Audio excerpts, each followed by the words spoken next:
કૃપાળુદેવના આત્મસિદ્ધિના અવતરણનો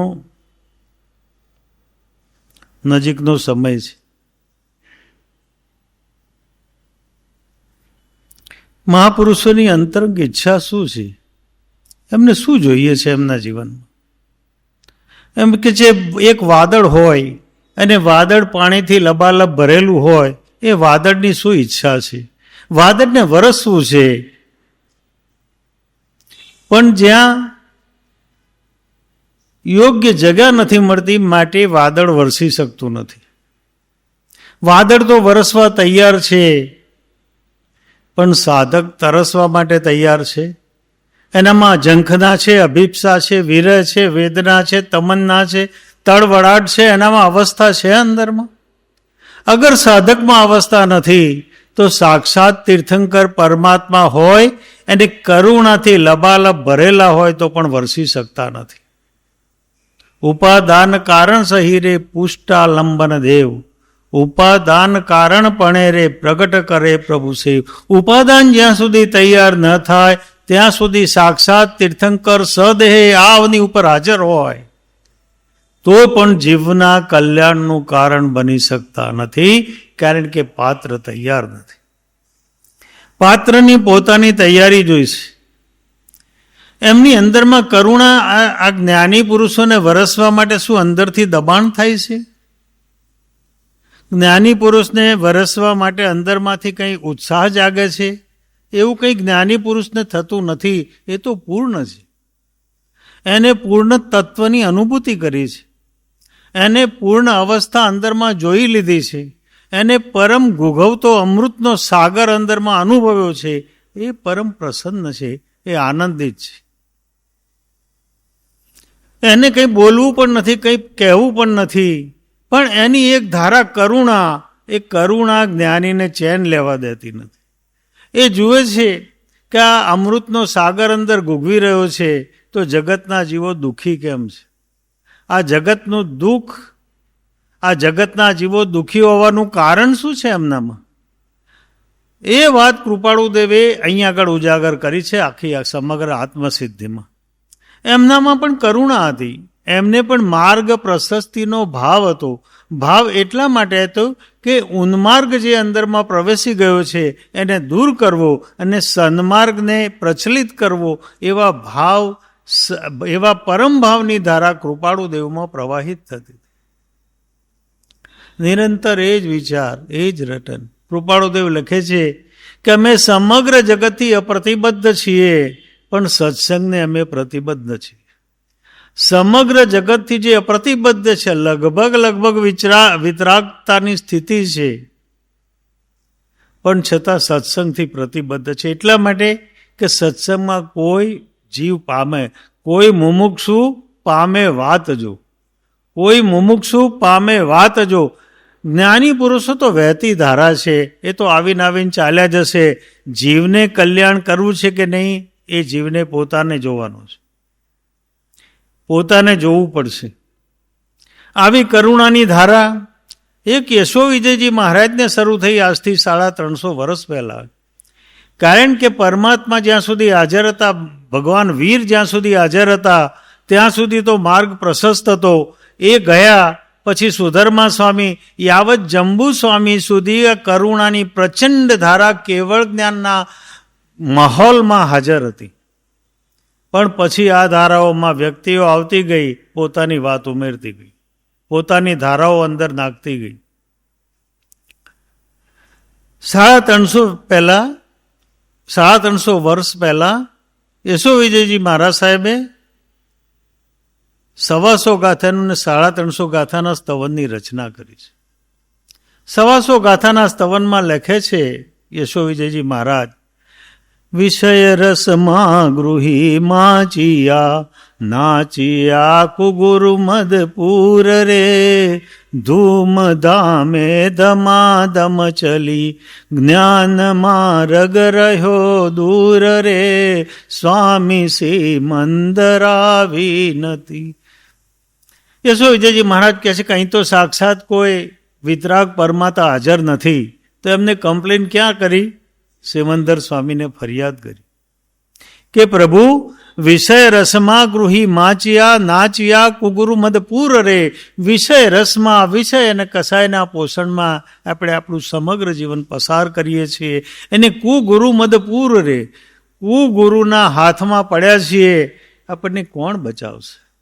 કોણ બચાવશે?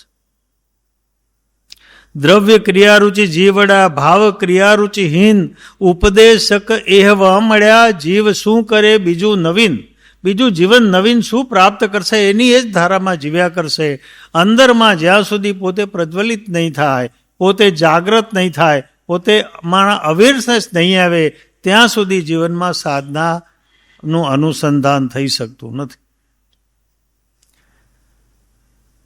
એમણે સાધુ સમાજની રચનાનું આ એ વખતમાં વર્ણન કર્યું છે. 350 વર્ષ પહેલા સાધુ સમાજમાં આ સ્થિતિ હતી. આજે આપણે ક્યાં છીએ? ક્યાં ઊભા છે? આપણી એક અવસ્થા અત્યારે કેવી છે? એટલે કહ્યું કે દ્રવ્ય ક્રિયારુચિ જીવડા, ભાવ ક્રિયારુચિ હીન. ઉપદેશક તે વા મળ્યા, જીવ શું કરે બીજું નમ. દ્રવ્ય ક્રિયા માત્ર બાહ્ય ક્રિયા, બાહ્ય ક્રિયામાં રાચતા અંતરભેદન કાંઈ, જ્ઞાન માર્ગ નિષેધતા તેહ ક્રિયા. ક્રિયા કરતા કરતા કરતા એનો હેતુ ભૂલાઈ ગયો. ક્રિયા તો અંદરની અવસ્થાની અભિવ્યક્તિ હતી. ક્રિયા તો અંતરમાં જે કંઈ વેદન હતું એની અભિવ્યક્તિ એ ક્રિયા છે. અંદરમાં ભાવ જાગે એને બહાર ક્રિયા થાય એ અવસ્થા હતી. ક્રિયા રહી ગઈ એને ભાવ ચાલ્યો ગયો. શાસ્ત્રોમાં એક જૂનો દાખલો આવે છે. એવો આવે છે કે પહેલાં જ્યારે ચાલતા હોય ત્યારે મસાલ સામે રાખતા હતા. મસાલ સળગાવે એટલે મસાલના અજવાળામાં બધા ચાલ્યા કરે. મસાલની જ્યોતિના અજવાળામાં ચાલ્યા કરે. ધીરે ધીરે જ્યોતિ ગઈ, મસાલ બુઝાઈ ગઈ અને દંડા હાથમાં રહી ગયા. હવે આપણે શું કરીએ છીએ? દંડા હાથમાં લઈને ફરીએ છીએ. મસાલ ગઈ, જ્યોતિ ગઈ. આપણા જીવનની ધારામાં જે કંઈ પ્રગટ થવાનું હતું એ આપણા જીવનમાં પ્રગટ ન થયું. જેના માટે આ મનુષ્ય ભાવ મળ્યો છે, જેના માટે આ દેહ મળ્યો છે, એ અવસ્થા આપણે પ્રગટ કરી નહીં જીવનમાં. તો આવી ધારા પ્રજ્વલિત કરવા પછી કૃપાળુ દેવ આવ્યા. 350 વર્ષ પછી. વચ્ચે કેટલા પણ જ્ઞાની પુરુષો આવ્યા હશે, પણ જેમને તીવ્ર મુમુક્ષુતા હતી, તીવ્ર જ્ઞાનધારા હતી, એવા મહાપુરુષ કૃપાળુ દેવ આ ધારાને પ્રગટ કરવા માટે આવ્યા. કે વર્ષો જતાં એવું થાય છે કે જ્યારે મૂળ જ્ઞાની પુરુષ જાય પછી મૂળ જ્ઞાની પુરુષના શાસ્ત્રમાં જે આવતા જાય એ પોતાનું અંદર ઉમેરતા જાય. પોતાનું ઉમેરતા જાય. એક વખત એવું થયું, અકબર અને બિરબલ બંને બેઠા હતા અને વાત કરતા હતા કે આપણા લોકો કેટલા નીતિમાન છે, એની પરીક્ષા કેવી રીતે કરવી. બિરબલ કે તરત જ કરી દઈએ, બહુ વાર નહીં લાગે. તો બિરબલને એ કામ સોંપવામાં આવ્યું. બિરબલે એક હોજ બનાવ્યો અને એ દિવસે આખા ગામમાં ઢંઢેરો પીટાવ્યો કે પ્રત્યેક વ્યક્તિએ 1 લોટો દૂધ આ હોજની અંદર નાખી જવું. પહેલો વ્યક્તિ નાખવા આવ્યો છે અને વિચાર કર્યો કે ઘરમાં બાળકો નાના છે, કદાચ દૂધની જરૂર પડે અને આટલા બધા લોકો દૂધ નાખવાના જ છે, તો હું દૂધના બદલે 1 લોટો પાણી નાખીશ તો પણ ચાલશે, કારણ કે જોનાર કે કોઈ સિક્યોરિટી ત્યાં હતી નહીં. એટલે એને પાણી નાખવાની શરૂઆત કરી. જે બીજા આવતા ગયા એમને પણ આ જ વિચાર આવ્યા અને એ વિચારથી બધા 1-1 લોટો પાણી હોજમાં નાખતા ગયા. સાંજ પડીને અકબર બાદશાહ આવ્યા ત્યાં આગળ એને હોજ ખોલ્યો અને બતાવ્યું તો અંદર શું હતું? એકલું પાણી હતું.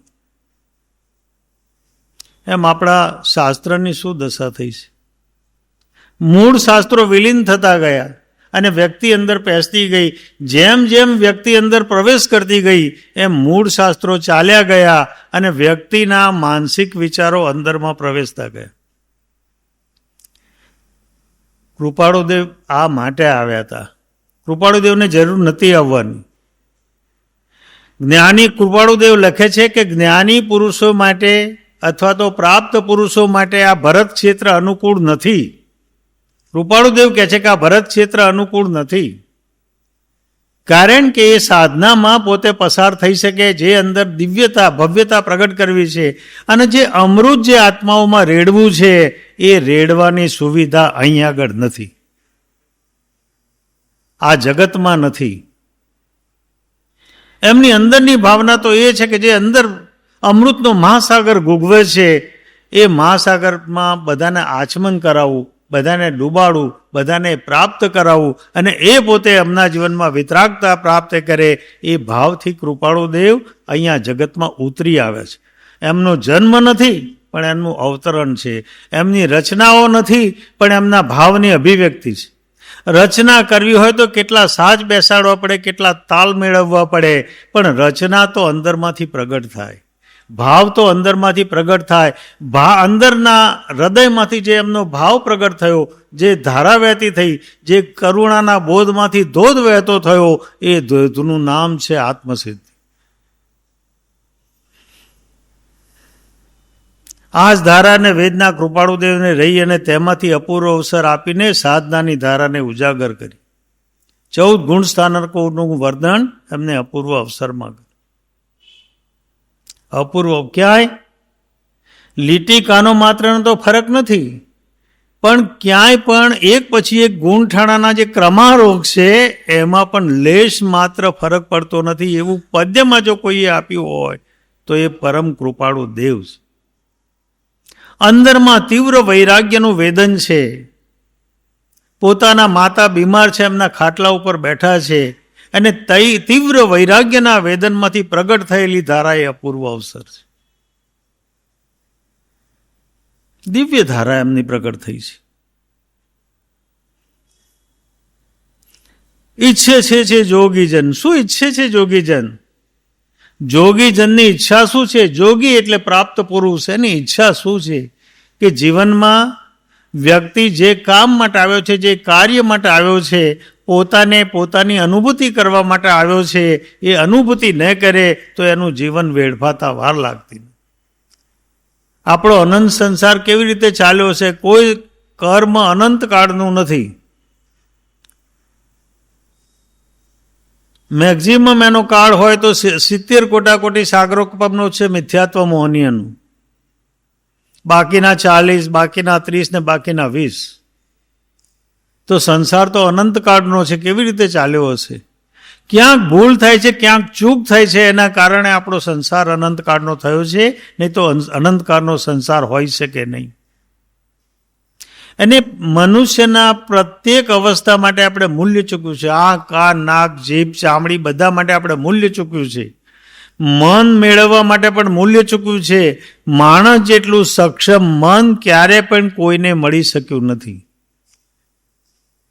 અનુત્તર વિમાનના દેવો એમનું 33 સાગરોપમનું આયુષ્ય છે.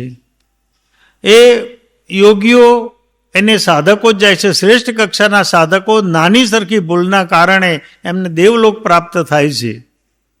પણ એ વિતરાગતાની નજીક પહોંચેલા છે ને ત્યાંથી એમ કહે છે કે સિદ્ધ શિલા 12 યોજન જ દૂર છે.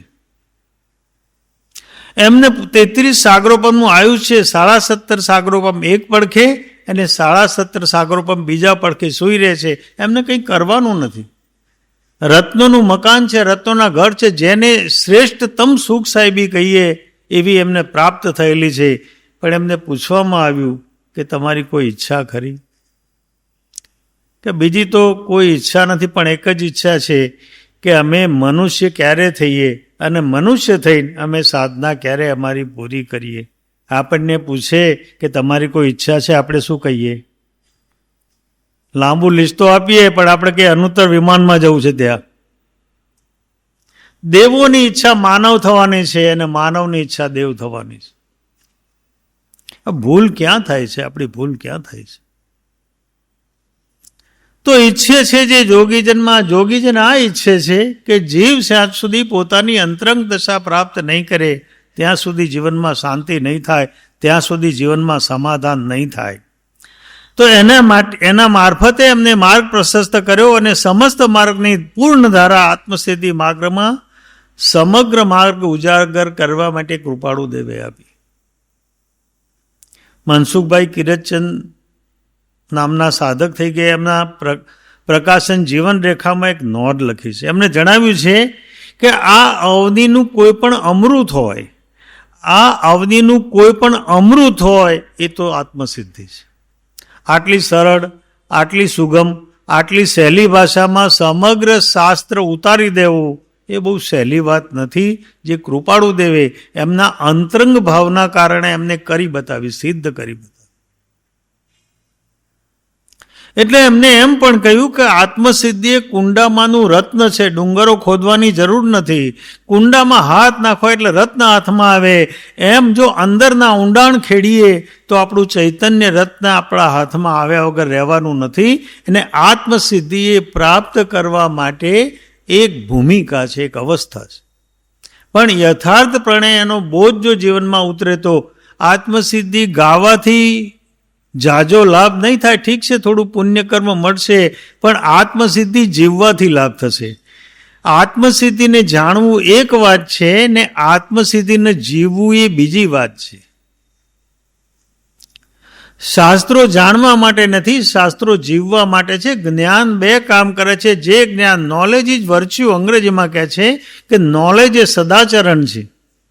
અને જે જ્ઞાન જીવનમાં જીવંત બનતું નથી, ઉતરતું નથી, એ જ્ઞાન અહંકાર બની જશે. બે જ ધારા છે જ્ઞાનની. જે જ્ઞાન જીવનમાં નહીં ઉતરે એ જ્ઞાન માહિતી, નોલેજ, ઇન્ફોર્મેશન બનશે અને ઇન્ફોર્મેશનની પાછળ કર્તૃત્વ અને અહંકાર આવ્યા વગર રહેશે નહીં. પણ જે જ્ઞાન પોતાના જીવનમાં ઉતરે છે, પોતાના જીવનમાં પ્રગટ થાય છે, એ જ્ઞાન અનુભૂતિ બનશે, એ જ્ઞાન પોતાની ધારા બનશે, એ જ્ઞાન પોતાની સંવેદના બનશે. અંદરમાં આપણે જોવું પડશે કે આપણે અંદરમાં કેવી દિશામાં કેવી રીતે પસાર થઈ રહ્યા છે, આપણે જોવું પડશે. એટલે આત્મસિદ્ધનો અર્થ એ છે કે આત્મસિદ્ધિ એટલે આત્મસિદ્ધ પુરુષનો આત્માને પ્રાપ્ત કરવાનો પ્રશસ્ત થયેલો માર્ગ. આત્મસિદ્ધ પુરુષના હૃદયમાંથી જે નીકળ્યું પદ્ય, જે નીકળ્યું એ જે પદ્ય, એ આત્મસિદ્ધિ બન્યું. જ્ઞાનીનું એક વચન જીવને ભવસાગરથી પાર ઉતારે છે. જ્ઞાનીનું એક વચન ભવસાગરથી તારવા માટે, પાર ઉતરવા માટે પૂરતું છે. જાજા શાસ્ત્રો નહીં હોય તો ચાલશે, જાજી સમજણ નહીં હોય તો પણ ચાલશે. પણ જો જ્ઞાનનું એક વાક્ય અંતરંગમાં પૂરા પ્રેમથી પકડાઈ ગયું, જીદથી નહીં, આગ્રહથી નહીં, મતથી નહીં, પણ પ્રેમથી જો જ્ઞાનીનું એક વાક્ય અંદરમાં પકડાઈ ગયું, એક વાક્ય અંદરમાં, એ વાક્યની ઊંડી ધારામાં જો ડૂબી ગયા તો અંદરમાં અવસ્થા પ્રગટ થયા વગર રહેશે નહીં. પ્રેમથી એની ઉપાસના કરવી પડશે, પ્રેમથી એની ઉપાસના કરવી પડશે. શ્રીમદજી 1952ના શ્રાવણ માસમાં પર્યુષણના અરસાથી રાળજ, કાવિકા આદિ નિવૃત્તિ ક્ષેત્રે થોડો વખત સ્થિતિ કરી ભાદરવા આસો માસમાં ગુજરાતના જંગલોમાં આત્મધ્યાન નિમગ્ને એકાકીપણે વિચરતા હતા. એકાંતમાં, ધ્યાનમાં, યોગમાં. જ્ઞાની સમૂહમાં આવતા નથી, જ્ઞાની જન વચ્ચે આવતા નથી ને જરૂર પણ નથી એમની. અંદરની અવસ્થા એવી છે કે એકલા પોતે પોતાની અવસ્થામાં વિચર્યા કરે છે, પોતાના ઊંડાણમાં ડૂબ્યા કરે છે. જ્ઞાની પાસે કંઈ નથી. જ્યારે જંગલમાં જાય છે ત્યારે શું છે એમની પાસે? કંઈ નથી. પણ છતાં બધું જ એમની પાસે છે. એમાંનું એક અંશ પણ આપણી પાસે નથી.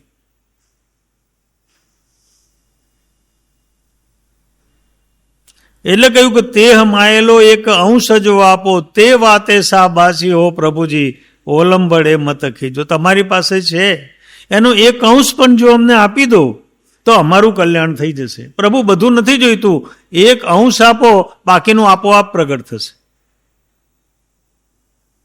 એક અંશ.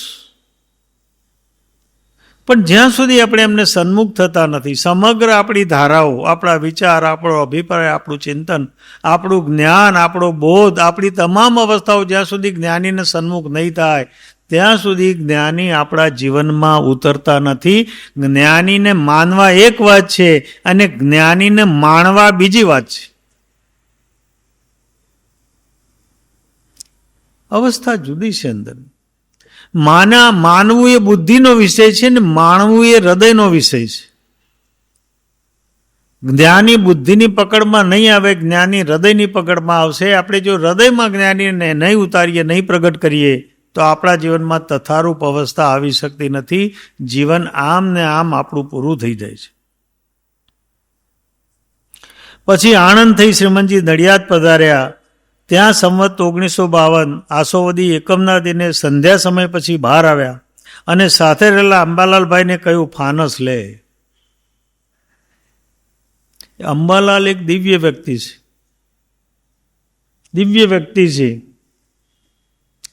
કે એ વ્યક્તિએ કૃપાળુ દેવ સાથે સાથે ને સાથે રહ્યા છે, અને જ્યાં શરીરથી જુદા પડ્યા ત્યાં મનથી સાથે રહ્યા છે. સતત એમની ધારા એમની સાથે જોડાયેલી હતી. પૂછતા નથી, ફાનસ લે. એને ફાનસ લઈને 1.5 કલાક સુધી ઊભા રહે છે. 1.5 કલાક સુધી ઊભા રહે છે. આનંદગંજી મહારાજના વખતમાં એક ઘટના ઘટી કે યશો વિજયજી મહારાજની જ્યારે ઓળખાણ થઈ ત્યારે એમને બોલાવ્યા અને એમની સાથે રાખ્યા. 6 મહિના થઈ ગયા ત્યાં સુધી આનંદગંજી કંઈ કહેતા નથી એમને. અને એક દિવસ 6 મહિના પછી યશો વિજયજી મહારાજે પૂછ્યું, તમે એ તો કહો કે મને અહીં બોલાવ્યો છે શું કરવા?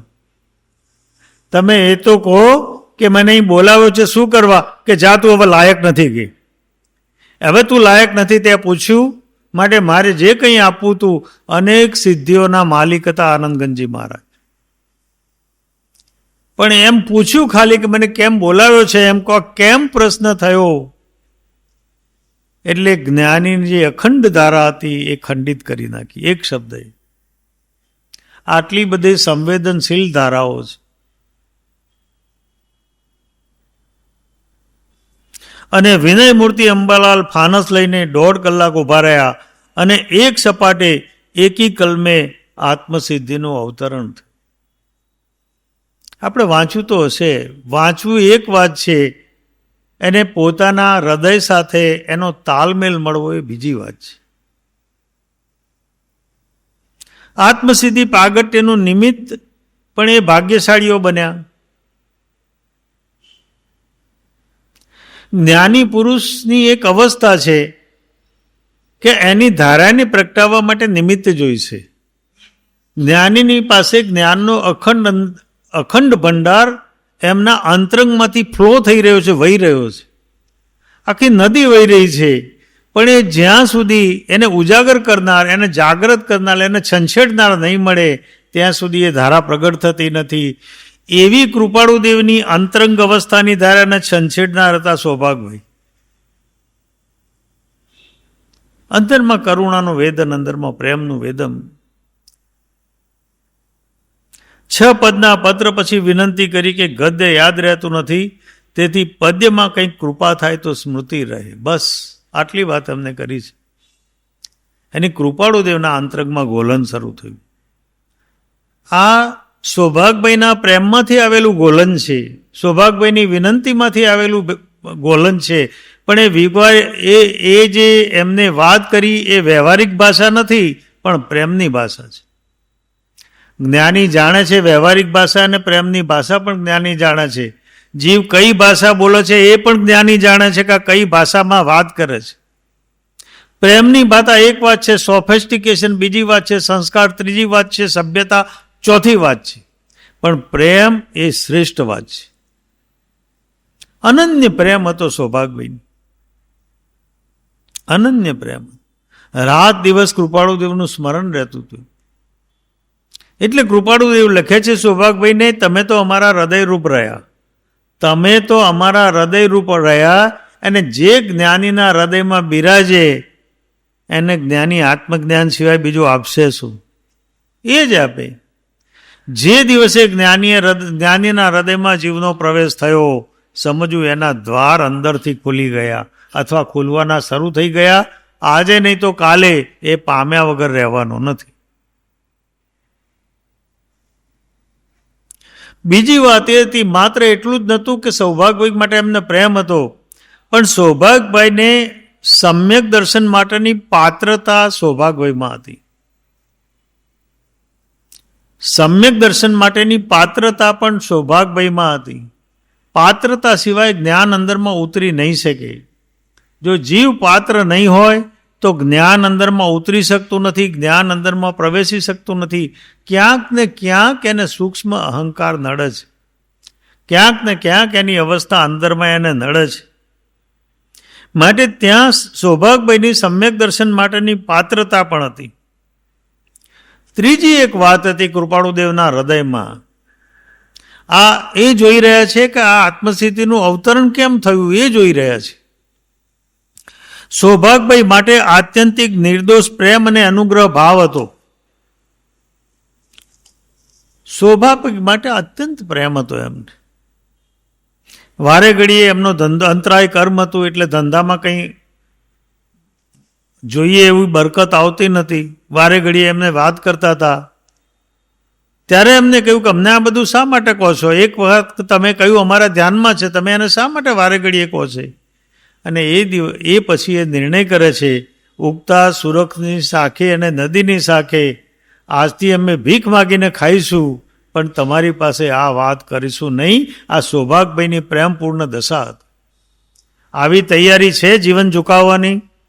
આપણે આત્મજ્ઞાનની વાત કરીએ છીએ, પણ જીવન દાવ પર લગાડવાની તૈયારી છે. જ્ઞાની પુરુષ માટે આપણું જીવન દાવ પર લગાડવાની તૈયારી છે. આપણી મત માન્યતાના આગ્રહ છોડવાની તૈયારી છે. આપણો અભિપ્રાય છોડવાની તૈયારી છે.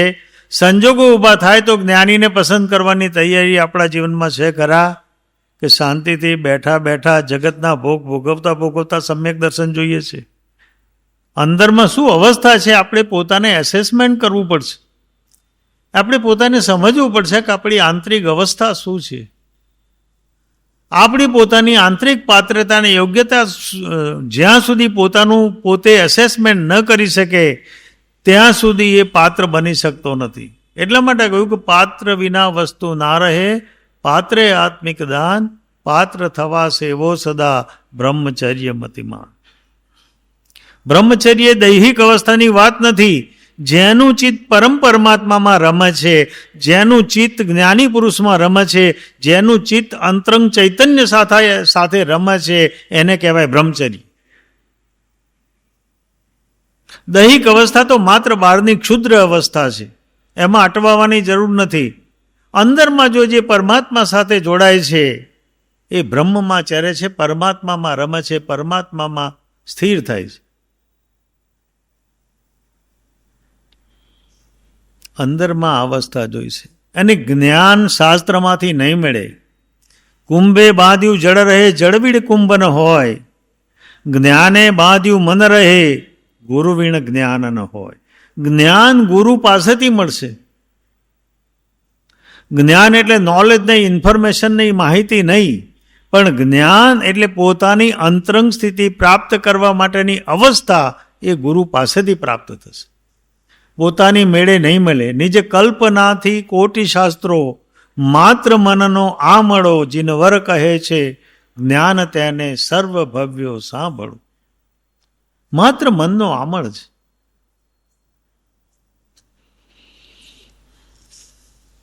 ચોથી વાત કૃપાળુદેવમાં એ હતી કે અંતરંગમાં માર્ગ પ્રશસ્તિનું તીવ્ર વેદન.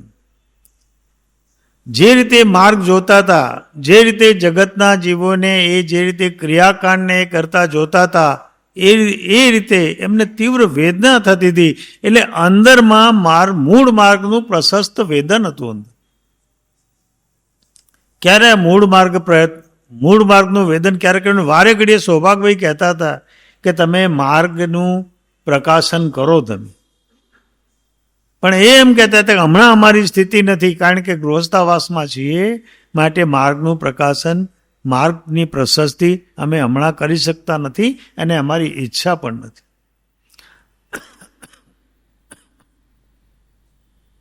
તો જ્યાં સુધી આ મહાપુરુષોની આંતરિક અવસ્થા સાથે તાલમેલ નહીં જણાય ત્યાં સુધી જ્ઞાની પુરુષ સાથે આપણું જોડાણ થઈ શકતું નથી.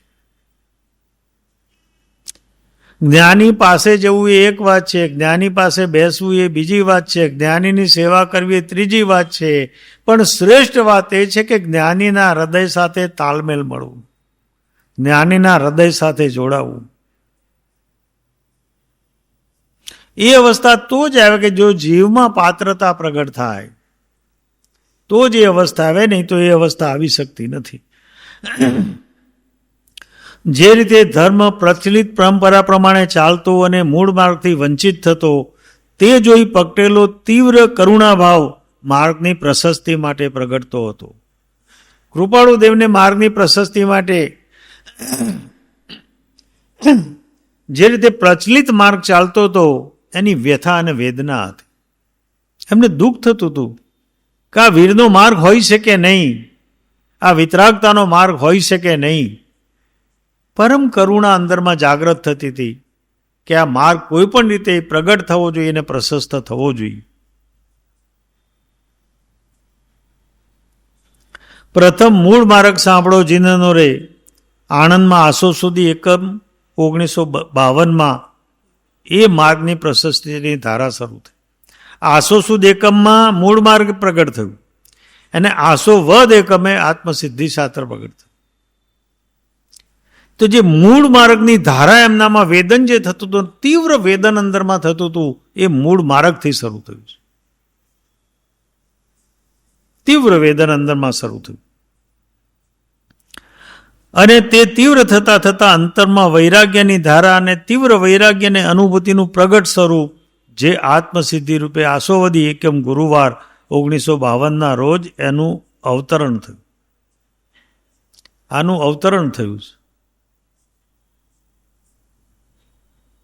પ્રવાહ અંદરથી વહેવા માંડ્યો. કોઈ પ્રાસ નથી મેળવ્યો, કોઈ શબ્દો નથી મેળવ્યા, ક્યાંય કાનો માતરની ભૂલ નથી. કોઈ પણ ધારા, આખી શાસ્ત્રની ધારા, આખી માર્ગની ધારા કોઈ પણ જગ્યાએ ખંડિત નથી.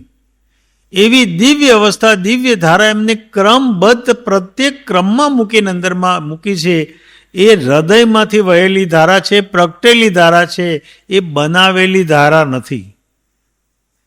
અંદરમાંથી હૃદયમાંથી પ્રગટ થતું ગયું, પડલ ખુલતા જ ગયા અને તમામ અવસ્થાઓ અંદરમાંથી બહાર આવી ગઈ.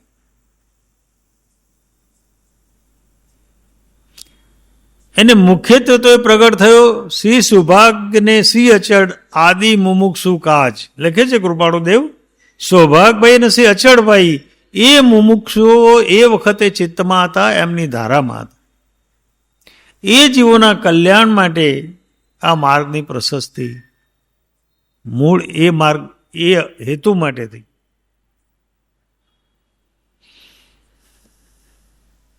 તો આત્મસિદ્ધિ શાસ્ત્ર એ આત્યંતિક કરુણાના પ્રવાહમાંથી પ્રગટ થયેલું શાસ્ત્ર છે. એ લખાયું નથી, એ પ્રગટ્યું છે. એને આવી અવસ્થાઓ ઘટે છે.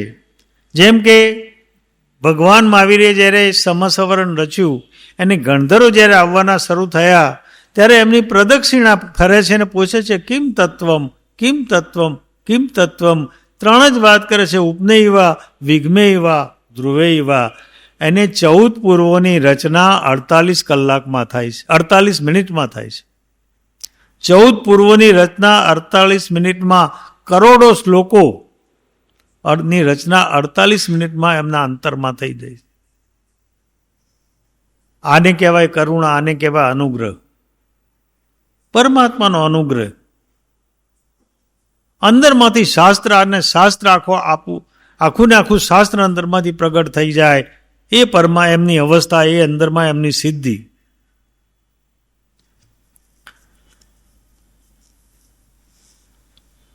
આત્યંતિક કરુણાના પ્રવાહમાંથી આત્મસિદ્ધિ પ્રગટ થયું. કરુણા પાણીથી ભરેલા વાદળ જેવી છે ને ક્યાંક ક્યાંક વરસવા તૈયાર છે, પણ પાત્રજીવ વગર વરસી શકતી નથી. સૌભાગ્યભાઈ જેવા અને અન્ય મુમુક્ષુને પમાડવા તેનું અવતરણ થયું. તેથી એમને કહ્યું કે શ્રી સૌભાગ્યને શ્રી અચળ આદિ મુમુક્ષુ કાજ. આ મુમુક્ષો માટે આ રચના એમના અંતરમાંથી પ્રગટ થઈ. આખું આત્મસિદ્ધિ શાસ્ત્રે એટલું તાલબદ્ધ છે, એટલું લયબદ્ધ છે, એટલું સંગીતમય છે એ કોઈ ગાવાની વસ્તુ નથી, પણ જીવનમાં જીવવાની વસ્તુ છે. અંદરમાં ખુશાલ બને, અંદરમાં મોજ આવે, અંદરમાં આનંદ આવે અને આત્મસિદ્ધિ ગાય. એક દિવ્ય અવસ્થા છે, દિવ્ય અવસ્થા છે અંદર. પણ પોતાના જીવન સાથે પણ તાલમેલ મેળવવો પડશે. ગાવાથી તો સંગીતનો રસ પોસાશે, રાગનો રસ પોસાશે, શબ્દનો રસ પોસાશે, પણ ભાવનો રસ અંદરમાં પ્રગટ નહીં થાય. પૂરા ભાવ સાથે જો અંદર ડૂબીએ તો જ એની લયબદ્ધતા આવશે, નહીં તો એની લયબદ્ધતા નહીં આવે. એની પ્રગટ થતી વખતે કૃપાળુદેવના હૃદયમાં જે ભાવ વેદાઈ રહ્યા છે એ ભાવ સાથે જો તાલમેલ અંદરમાં થાય તો આપણે યથાર્થ સ્વરૂપમાં આત્મસિદ્ધિ વાંચ્યું અથવા આત્મસિદ્ધિ સમજ્યા ગણાય. બાકી તો આપણે માત્ર વાંચ્યું, માત્ર અભ્યાસ કર્યો એમ. અભ્યાસ કરવો એક વાત છે, એને અંદરમાં એની તાલબદ્ધતા લયબદ્ધતા આપવી બીજી વાત છે. આત્મસિદ્ધિમાં બે અંતિમો વચ્ચે વાત કરી છે. એમને એ વાત કરી કે જગતમાં અનંત દુઃખો છે, પણ અનંત દુઃખોના કારણ અનંત નથી. અનંત દુઃખોનું કારણ એક જ છે. દુઃખ અનંત છે, પણ અનંત દુઃખનું કારણ એક છે. એટલા માટે કહ્યું કે જે સ્વરૂપ સમજ્યા વિના પામ્યો દુઃખ અનંત. અનંત દુઃખોનું કારણ એક છે કે પોતાના સ્મરણનું વિસ્મરણ, પોતાનો જ્ઞાન ઉપયોગ ની બે શક્તિ છે.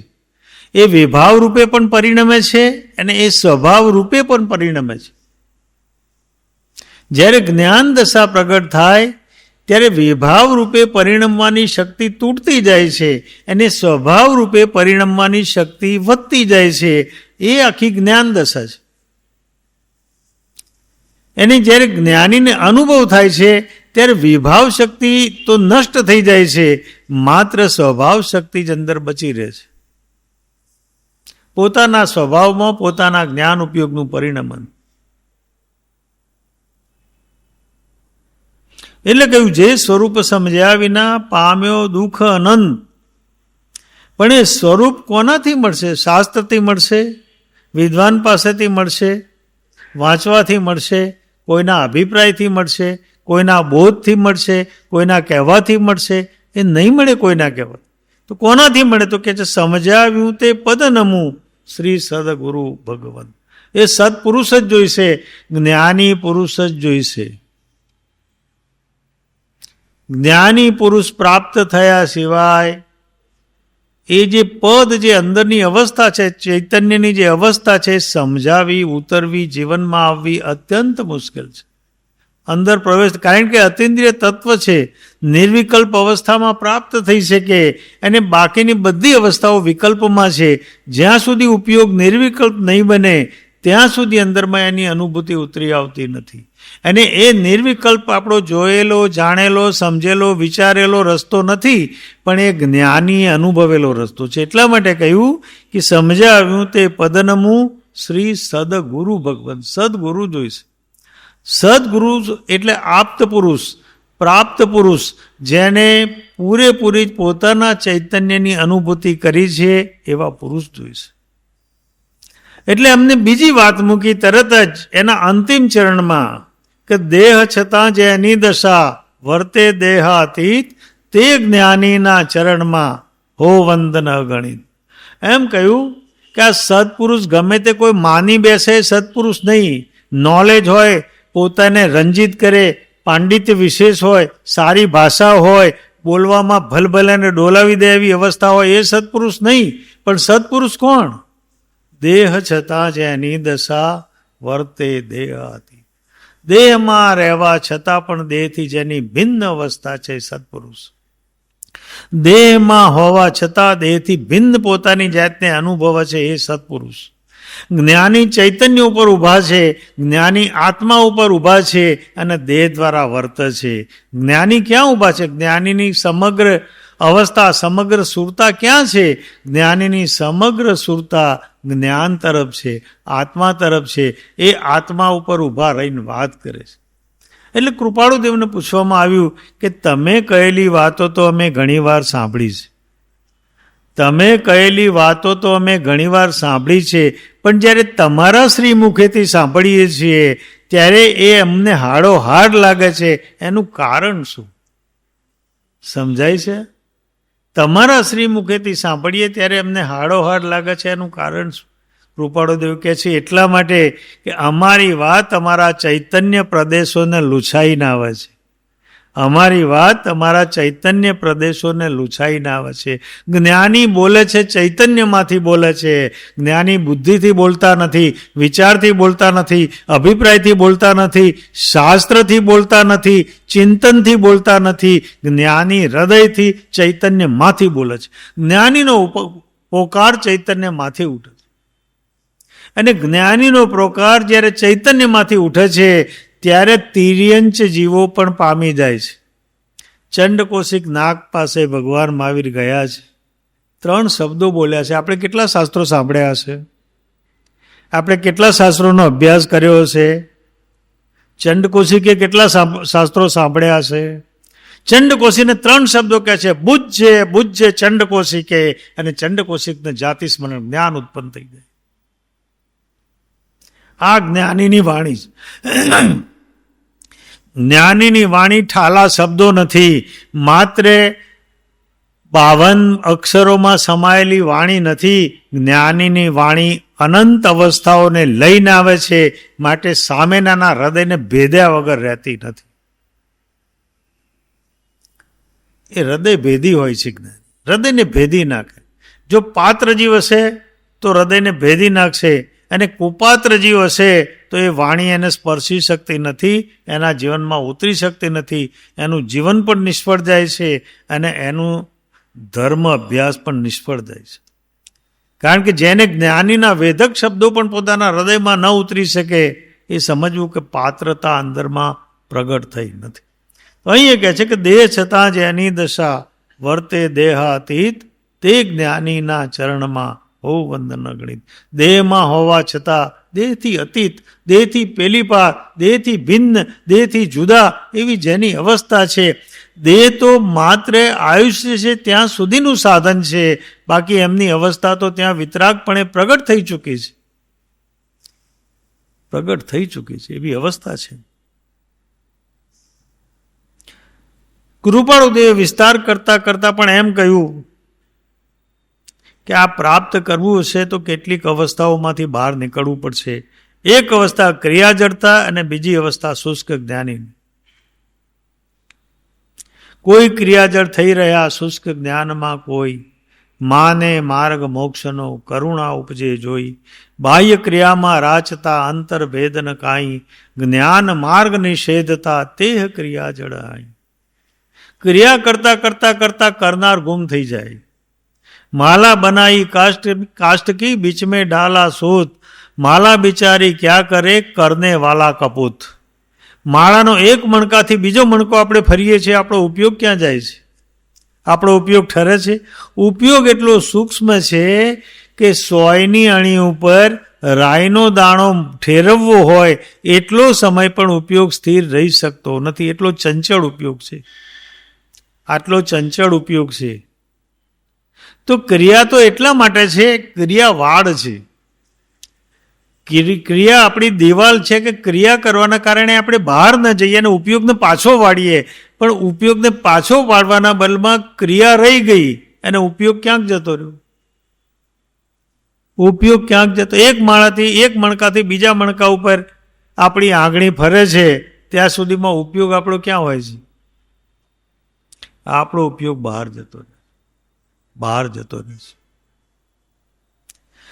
તો સમગ્ર સાધના ઉપયોગને સ્થિર કરીને અંતર્મુખમાં લઈ જવાની છે. અંતર્મુખી ઉપયોગ થશે તો સાધના આપોઆપ થશે. ત્યાં સુધી સાધના આપોઆપ થઈ શકતી નથી. મહત્વની વાત એ છે કે ઉપયોગ અંતર્મુખી કરવા માટે બહારના રહસ્યો પોતાના જીવનમાંથી છૂટી જવા જોઈએ. જગતનો અભિપ્રાય પોતાના જીવનમાંથી છૂટી જવો જોઈએ, નહીં તો ઉપયોગ બહારનો બહાર રહેશે. એ ગમે તેટલો અંદર લાવશે પણ વૃત્તિ તો બહાર જ હશે. એની વૃત્તિ બહાર હોવાના કારણે નિરંતર ઉપયોગ બહાર ફર્યા કરશે, ઉપયોગ અંદરમાં નહીં આવે. અને પોતાને એમ લાગશે કે ઉપયોગ અંદરમાં છે, પણ વાસ્તવિક પોતાને અંદરમાં કોઈ આધ્યાત્મની શ્રેણી પ્રગટ થતી નથી, પણ માત્ર ક્રિયા થઈ રહી છે, માત્ર ક્રિયા થઈ રહી છે. તો એ અવસ્થા અંદરમાં વિચારવી પડશે કે ક્રિયા અને ક્રિયા કરનાર બંને સાથે હોય, બંને હાજર હોય, બંને એ જ વખતે હોય, એકી સાથે હોય, બંનેમાં સામ્ય હોય. એ અંતર્મુખી ઉપયોગ સિવાય બંનેનું સામ્ય આવી શકતું નથી. અને આ પ્રશ્ન આપણને છે એટલું એવું નથી, બધા જીવોના આ પ્રશ્ન છે કે ઉપયોગ બહાર જતો રહે છે. અર્જુન પણ ભગવાન કૃષ્ણને પૂછે છે કે ચંચલમ હિ મન કૃષ્ણ પ્રમાથી બલવદ્રમ તસ્યાહમ નિગ્રહમ મને વાયોરિવ સુદુષ્કરમ. એ કહે છે, હે વાસુદેવ, હે કૃષ્ણ, આ ઉપયોગ ચંચળ છે, અસ્થિર છે અને બળવત્તર છે, બળવાન છે. આ મન બળવાન છે, એને કાબૂમાં રાખવું કેવી રીતે? વાયુને વશ કરવો સહેલો છે, પણ ઉપયોગને વશ કરવો અત્યંત કઠિન છે. એ વખતે પણ ભગવાન કૃષ્ણ કહે છે કે અસંશયમ મહાબાહો મનો દુષ્નિગ્રહમ ચલમ અભ્યાસેન તું કૌંતેય વૈરાગ્યેણ ચ ગુહ્યતે. તારી વાત સાચી છે મહાબાહો, તારી વાત સાચી છે. ઉપયોગને સ્થિર કરવો અત્યંત કઠિન છે, પણ અભ્યાસ અને વૈરાગ્યથી વશ થઈ શકે છે. અભ્યાસ એટલે ચેતનાને નિરંતર અંતર્મુખી બનાવવી, એ અભ્યાસ. અને ચેતના જ્યારે અંતર્મુખી ત્યારે થાય ત્યારે જે દશા પ્રગટ થાય એનું પરિણામ એને કહે છે વૈરાગ્ય. તો અભ્યાસ અને વૈરાગ્ય બે અંદરમાં જોઈશે. અભ્યાસ અને વૈરાગ્ય અંદરમાં બે જોઈશે તો ક્રિયા જડતા ઓછી થાય, નહીં તો ક્રિયા જડતા અંતરંગમાં ઓછી થઈ શકતી નથી. માત્ર ક્રિયા થયા કરશે, પણ કરનાર હાજર નહીં હોય.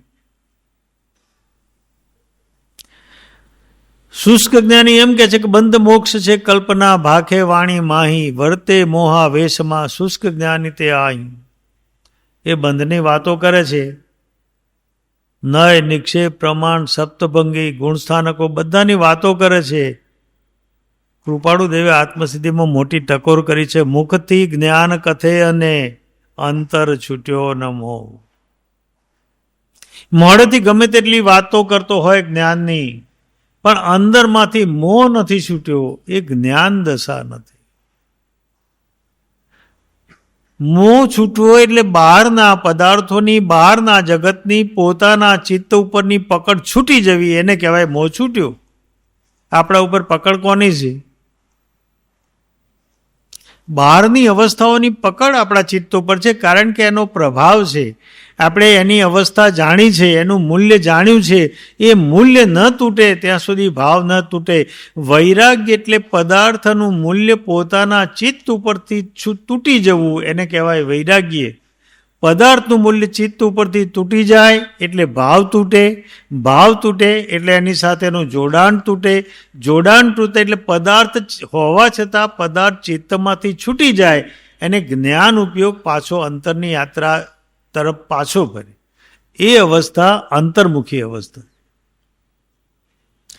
પણ ગમે તેટલો ધર્મ કરતા હોય ને જો અંદરમાં બાહ્ય પદાર્થો, પરિસ્થિતિ, સંજોગો, ઘટનાઓ, વ્યક્તિ ને સંબંધો એની તરફ જો આપણું ચિત્ત ઢળેલું હશે તો અંદરમાં યથાર્થ વૈરાગ્યની ધારા પ્રગટ થતી નથી. એનો અર્થ એ થયો કે ત્યારે શું જગત છે, સંસાર છે તો તોડી ફોડી નાખવો, એવી વાત જ નથી.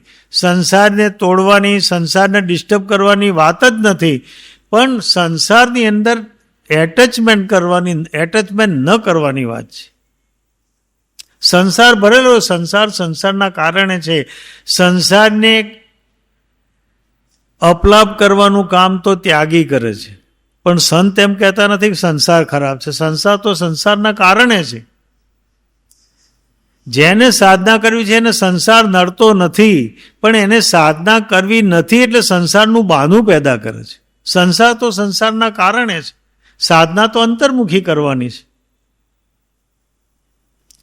તો અંદરમાં જોવું પડે કે આપણી અંતરંગ અવસ્થા શું છે, આપણા અંતરમાં વેદન શું છે, આપણા અંદરમાં અભિપ્રાય શું છે, આપણા હૃદયમાં સ્થાન કોને છે. અગર જો પદાર્થનું સ્થાન હશે તો પરમાત્મા પ્રવેશી નહીં શકે, અને પરમાત્માનું સ્થાન હશે તો પદાર્થ નહીં પ્રવેશી શકે. જે ચિત્તમાં પદાર્થ પ્રવેશતો નથી, પદાર્થ એટલે પદાર્થ, સંજોગો, સંબંધો, વ્યક્તિઓ, બધી જ અવસ્થાઓ, એ અંદરમાં જ્યાં સુધી આપણે એમાં ડૂબેલા આવીશું ત્યાં સુધી વૈરાગ્ય એના મૂળ સ્વરૂપમાં પ્રગટ થતો નથી. ત્યાં સુધી ધર્મ બહારી બની જાય છે, ધર્મ બહારનો બની જાય છે, ધર્મ એક ક્રિયા બની જાય છે, ધર્મ અવસ્થા બનતો નથી. ધર્મની વ્યાખ્યા એ છે કે વસ્તુ સુહાવો ધમ્મો, વસ્તુનો સ્વભાવ થાય, પ્રગટ થાય એ ધર્મ. જેનાથી જેનો જે સ્વભાવ હોય પ્રગટ થાય એ ધર્મ કહેવાય. તો એમ આપણો સ્વભાવ, આપણે ચૈતન્ય તરફ ઝૂકેલા રહીએ, ચૈતન્યની અનુભૂતિ કરીએ, એ આપણો ધર્મ છે. બહારમાં વિભાવ પરિણામી થવું એ આપણો ધર્મ નથી. એટલા માટે જ્યારે આપણે વિભાવ પરિણામી હોઈએ, પદાર્થનું મૂલ્ય આપણા ચિત્ત ઉપર હોય, ત્યારે ધર્મ કરીએ છીએ. તો પણ ધર્મ પાસે આપણે પદાર્થ જ માગીએ છીએ. શું કરીએ છીએ આપણે? કારણ કે આપણું ચિત્ત આપણે પરમાત્મા પાસે જઈએ અને અંદરમાંથી માગ ઉઠે, અને માગ શેની છે એના ઉપર ખ્યાલ આવે કે આપણા જીવનમાં શું જોઈએ છે. આપણે પરમાત્મા પાસે જે આપણે પરમાત્માને તો પાર્ટ ટાઈમ બનાવી દીધા છે, અને પાર્ટ ટાઈમ બનવાના કારણે બીજું કંઈ કામ નથી. માટે ટાઈમ પાસ કરવો હોય તો મંદિરે જાઓ, સ્વાધ્યાયમાં જાઓ, આપણે કરતા હોય એમ કરે જઈએ, એને સાંભળતા હોય સાંભળ્યા કરીએ, કંઈ અડતું આભળતું ન હોય આપણને. કાં તો પરમાત્માને સંકટ સમયની સાંકળ બનાવે છે. જ્યારે મૂંઝવણમાં આવીએ, કોઈને કહી શકાય એવું ન હોય તો પરમાત્માને વિનંતી કરીએ ત્યાં જઈને. પરમાત્માનું આ કામ છે કે વિતરાગતા આપવાનું કામ છે? પરમાત્માનું કામ શું છે? અરે વિતરાગતા આપવાનું કામ. પરમાત્મા તો એમ કહે છે કે જીવ જ્યાં સુધી વિતરાગ નહીં થાય ત્યાં સુધી મને ચેન નહીં પડે. જેનો હાથ પરમાત્મા પકડે છે, જ્ઞાની પુરુષ પકડે છે, એને સમ્યક દર્શન ન થાય ત્યાં સુધી જ્ઞાનીને ચેન પડતું નથી. બે પ્રકારની ચેતનાઓ છે, એક બોધિ ચેતના અને બીજી બોધિસત્વ ચેતના. બોધિ ચેતના એટલે પૂર્ણતા આવ્યા પછી, સર્વજ્ઞ દશા આવ્યા પછી એ નથી બોલતા, નહીં કથી કહેતા, અને પોતાનામાં સમાઈ જાય છે. બુદ્ધત્વ એમને પ્રાપ્ત થયું છે. બીજી એક ચેતના જેમને બુદ્ધત્વ પ્રાપ્ત થયું છે પણ જોડે તીર્થંકરત્વ છે, તીર્થંકરત્વ પણ પ્રાપ્ત થયું છે. એટલે મજાનો દાખલો એક શાસ્ત્રમાં આપેલો છે, અને એમ કહ્યું કે આવી બોધિસત્વ ચેતના જ્યારે વિતરાગત્વના દ્વાર ઉપર પહોંચી, એને દરવાજા ખોલીને એમ કહે છે કે પધારો, અમે આપને યુગોથી રાહ જોઈએ છે, આપ અંદર પધારો. એ વખતે બોધિસત્વ ચેતના મોઢું ફેરવી લે છે કે પહેલા મારા આશ્રયે જે છે એમને તું અંદર પ્રવેશ આપ, પછી જ હું તારા ત્યાં પ્રવેશ કરીશ. તીર્થંકરમાં પૂર્ણતા પ્રગટ થઈ છે, સિદ્ધત્વ પ્રગટ થયું છે, બુદ્ધત્વ પ્રગટ થયું છે, સર્વજ્ઞતા પ્રગટ થઈ છે, પણ એ બોધિસત્વ ચેતના છે એ એમ કહે છે કે જ્યાં સુધી મારા ઉપદેશ દ્વારા આ મારા જે સાધકો છે એનો પ્રવેશ નહીં મળે ત્યાં સુધી હું જવાનો નથી. એટલે તીર્થંકરો રોકાય છે આપણી વચ્ચે. એમને લેવાનું શું છે આપણી વચ્ચે? તીર્થંકરોને આપણી પાસે મેળવવાનું શું છે? પૂર્ણત્વ તો પ્રદાન થયું છે એમને, છતાં પણ એ રહે છે એટલા માટે આપણી વચ્ચે રહે છે, કારણ કે બોધિસત્વ ચેતના છે, કલ્યાણકારી ચેતના છે. પણ કરુણા નિષ્ક્રિય છે, કરુણા સક્રિય નથી. કરુણા પધારણે હાથ પકડીને ધર્મ નહીં કરાવડાવે. કરુણા નદી જેવી છે.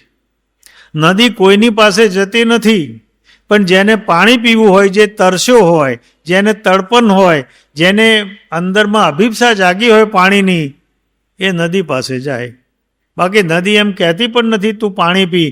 એમ કરુણા નિષ્ક્રિય છે, કરુણા પરાણે ધર્મ કરાવતી નથી, પણ જે ધર્મ કરતો હોય એને કરુણા વરસવાની શરૂ થાય છે. સમજાય છે ખરા આ બધી બાબત?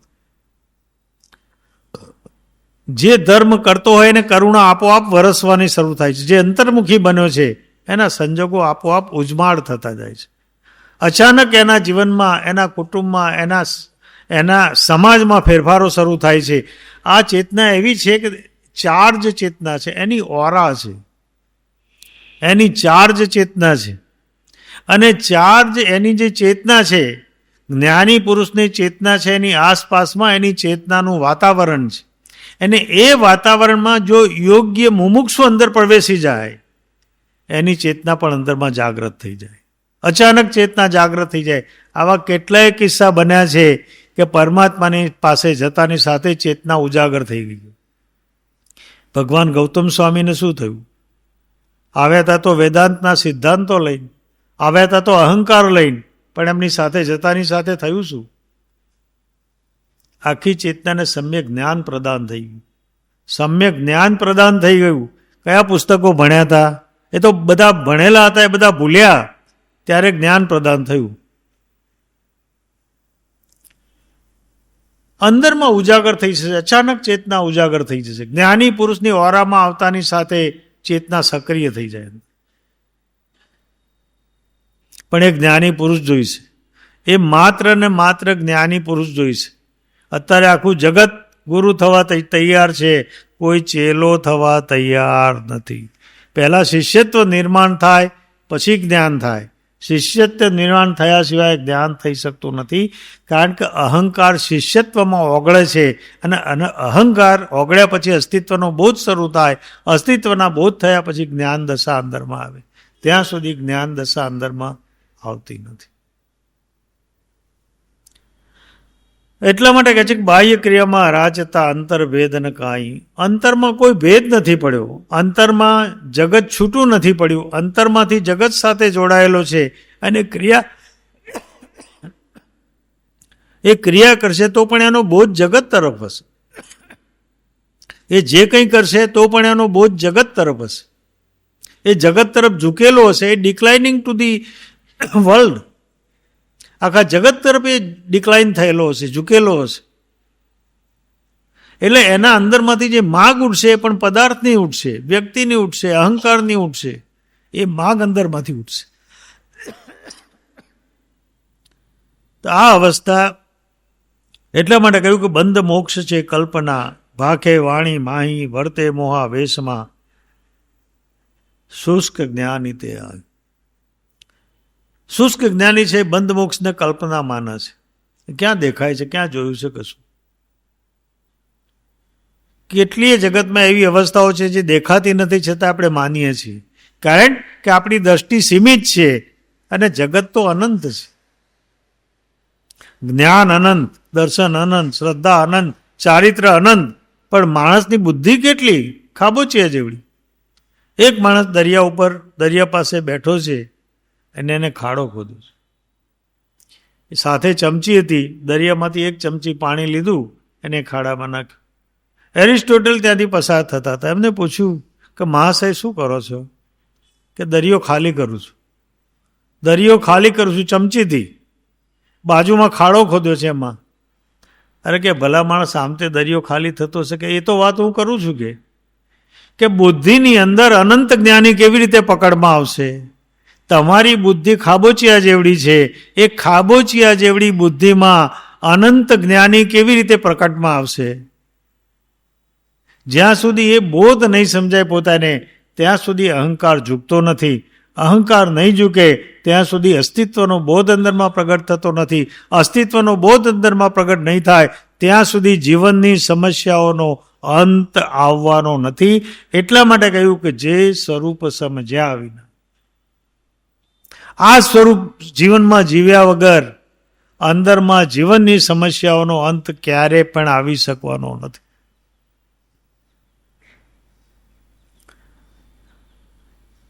કૃપાળુદેવની ઘણી બધી વાતો કરવી છે. આપણે કેટલાક અંશો એવી રીતે જોવા છે કે જે આપણા જીવનમાં ઉપયોગી હોય, જીવનમાં ઉપયોગી હોય. આપણી દ્રષ્ટિ કદાચ કૃપાળુદેવની અવસ્થા સાથે ન પહોંચી શકે, સ્વાભાવિક છે, કારણ કે અનંત જ્ઞાનના માલિક છે. એમની સમગ્ર દ્રષ્ટિ આપણી પહોંચી ન શકે, પણ જેટલી આપણી દ્રષ્ટિ પહોંચે, જેટલો વિચાર પહોંચે, જેટલું ચિંતન પહોંચે, જેટલો અભિપ્રાય પહોંચે, એટલું આપણે કૃપાળુદેવને જો આત્મસાત કરી શકીએ તો પણ આપણા જીવનમાં કલ્યાણનું કારણ થાય. તો આગળ વાત એમને એ કરવાના છે કે ગુરુ સિવાય જ્ઞાન નહીં થાય. એ બધી ઘણી વાતો આગળ કરવાના છે. આપણે આજે સાંજે જોઈશું. સૌને પ્રણામ.